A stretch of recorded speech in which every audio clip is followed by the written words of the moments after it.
प्यारे बच्चों, आज का जो महत्वपूर्ण टॉपिक है वो है लेसन नंबर 7 कक्षा 12 विजयनगर साम्राज्य के प्रश्न नंबर 3। बहुत इंपॉर्टेंट प्रश्न है। विजयनगर साम्राज्य की प्रमुख राजनीतिक खोज अमरनायक प्रणाली का वर्णन कीजिए। देखो, हमें ये बताना है कि विजयनगर साम्राज्य की जो महत्वपूर्ण खोज थी अमरनायक प्रणाली वो थी क्या। देखो, बिल्कुल सिंपल वे में समझा रखा है। देखो है क्या, विजयनगर साम्राज्य में सेना प्रमुखों का एक ऐसा वर्ग था जिनके पास सशस्त्र सैनिक होते थे। देखो, ये अमरनायक वे लोग थे जिनके पास खुद के सशस्त्र सैनिक होते थे और ये सेना प्रमुखों का एक वर्ग था जो किलों पर नियंत्रण रखते थे। इन्हें किसानों का भी सहयोग मिलता था। देखो, ये किलों पर नियंत्रण रखा करते थे और इन्हें किसानों का पूरा सहयोग मिला करता था। मेन इनका कार्य था किलों पर नियंत्रण रखना। किसान उपजाऊ भूमि की खोज में इनका साथ देते थे।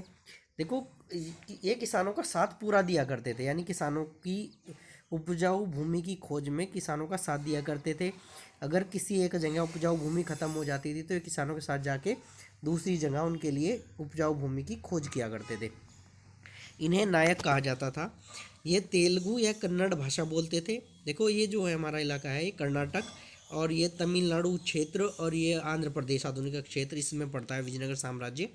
तो ये तेलुगु और कन्नड़ भाषा बोला बोला करते थे। कभी कभी अवसर पाकर ये विद्रोह भी कर देते थे जिसे सैनिक कार्रवाई से दबाया जाता था। देखो, इनके साथ समस्या यही थी कि हमेशा ये डर बना रहता था। जिस इलाके का इंचार्ज इन्हें बना दिया जाता था, राजा हमेशा डरा करता था। डरता तो नहीं था, लेकिन एक भय बना रहता था कि कहीं ये विद्रोह ना करते। इसके लिए पहले ही ये व्यवस्था रहती थी कि इनका विद्रोह तुरंत करते ही दबाया जा सके। अब हमें पढ़ना है अमरनायक प्रणाली क्या थी। देखो, अमरनायक प्रणाली विजयनगर साम्राज्य की सबसे महत्वपूर्ण खोज थी जो दिल्ली सल्तनत की इक्ता प्रणाली पर आधारित थी। लगभग ऐसी थी जैसे दिल्ली सल्तनत की इक्ता प्रणाली है। अब इसके बारे में अगर पढ़ेंगे तो समझ में आएगा। अमर शब्द का उद्भव जो है समर से हुआ है, जिसका अर्थ है युद्ध या लड़ाई। यानी अमर काहे से बना है? समर से, जिसका अर्थ होता है युद्ध या लड़ाई। फारसी में इसका अर्थ ऊंचे कुल से भी लिया जा सकता है। ऐसा व्यक्ति जो ऊंचे कुल से हो उसे अमर कहा जाता है।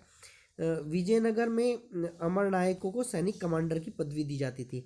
एक्चुअल में ये होते थे सैनिक कमांडर जिनके पास खुद की होती थी सेना, और ये जरूरत पड़ने पे अगर राजा कहीं युद्ध में जा रहा है तो सबसे इनका मुख्य कार्य था राजा को जरूरत पड़ने पर सैनिक सहायता, सैनिक दल उपलब्ध कराना, पहला।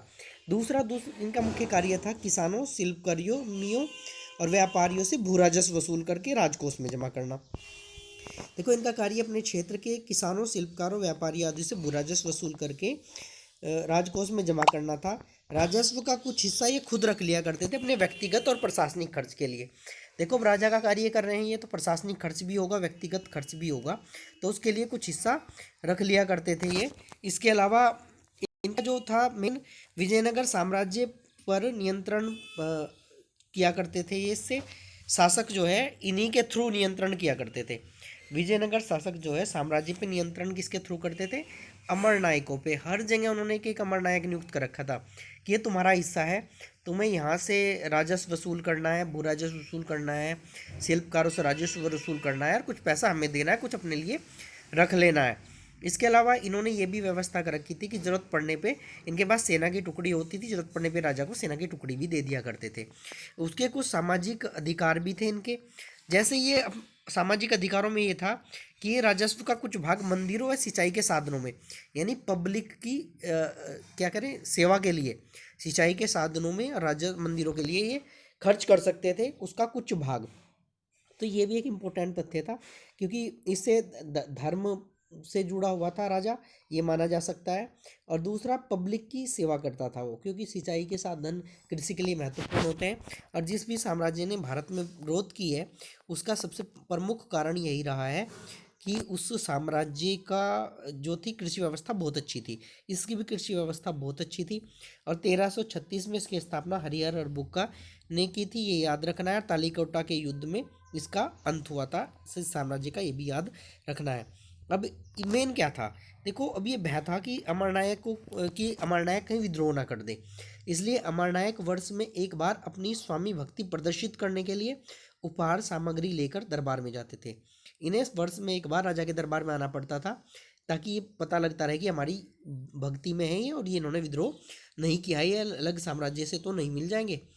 इस प्रकार वे राजा के प्रति अधीनता स्वीकार करते थे। राजा अमरनायकों को कभी कभी स्थानांतरित भी कर देते थे। अगर राजा को लगता था कि ये अमरनायक यहाँ गड़बड़ कर सकता है तो उसे दूसरे इलाके में स्थानांतरित कर दिया जाता था, उसका ट्रांसफ़र कर दिया जाता था। कई अमरनायकों ने अवसर का लाभ उठाकर अपनी स्वतंत्र सत्ता भी स्थापित कर ली थी। देखो, कई अमरनायक ऐसे थे जिन्होंने अपनी स्वतंत्र सत्ता भी स्थापित कर ली थी, लेकिन ज़्यादातर अमरनायक ऐसा नहीं कर पाते थे। और विजयनगर साम्राज्य की अमरनायक प्रणाली एक महत्वपूर्ण बेहतरीन व्यवस्था थी, ये कहा जा सकता है। और इसके बारे में इतना लिख देना, बाकी कुछ भी लिखा जा सकता है।